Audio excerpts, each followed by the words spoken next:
Yang version 2 ni dia ada banyak mod cahaya, dia ada banyak warna macam ni. Dan dia ada satu mod kecemasan, dia akan klik-klik macam ni. Version 2 ni lagi padu, dia tambah, dia upgrade warna cahaya dan dia tambah display macam ni. Yang ni lampu kepala yang korang boleh gantung dekat kepala. Ada sebiji lampu ni mudah tau. Jauh dekat korang boleh pakai. Sebab dia punya lens ni korang boleh tarik tolak macam ni. Bila korang adjust dia punya jarak lens ni, dia akan efek dekat saiz cahaya. Cahaya dia tu boleh jadi besar, luas, boleh jadi kecil dan terang macam ni.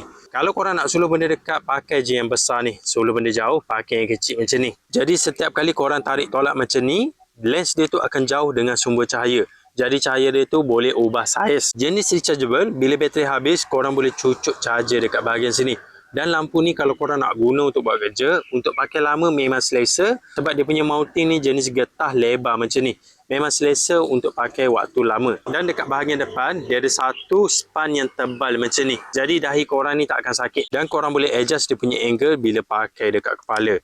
Jadi kalau korang nak cari lampu kepala yang jenis rechargeable, satu lampu boleh guna untuk jauh dekat, jenis banyak mod cahaya macam ni dan ada display bateri. Korang boleh check lampu ni dekat link video. Yang model ni memang padu, ada display macam ni mudah. Bila bateri habis, mudah untuk korang cas.